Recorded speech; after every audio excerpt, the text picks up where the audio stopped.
তো এখন আমরা দেখব কীভাবে আমরা ডুয়েল রেজার কার্ডে আমাদের ল্যান্ড কার্ড লাগাতে পারি। ফার্স্ট অফ অল আমাদের রেজার কার্ডটা খুলে নিতে হবে। খুলে নিলাম। এখন হচ্ছে আমি এই পাশেও আমার ল্যান্ড কার্ড লাগাতে পারি, এই পাশেও লাগাতে পারি। তো আমি এখানেই লাগাবো। তো এখানে লাগানোর জন্য প্রথমে এর যে লকগুলো থাকে, এই লকগুলো আমাকে আগে আনলক করে নিতে হবে। এখানে একটা আছে, এইটা আনলক করতে হবে, আর এইটা আছে এই লকটা, এটা টান দিলে এটা খুলে আসবে। আচ্ছা, এবার আমি হচ্ছে আমার ল্যান্ড কার্ডটা লাগাবো। ল্যান্ড কার্ডটা লাগানোর জন্য আমাকে অবশ্যই পয়েন্টের দিকে খেয়াল রাখতে হবে। পয়েন্ট টু পয়েন্ট অবশ্যই সেম হইতে হবে, আমার এখানে সেম দেখে বসাতে হবে। তো এই যে আমি এখন ল্যান্ড কার্ডটা বসাবো,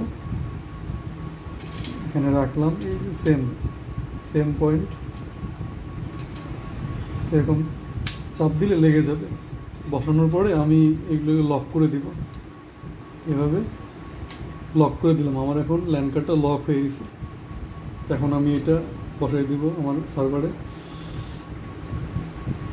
এভাবে রেখে চাপ দিলে বসে যাবে।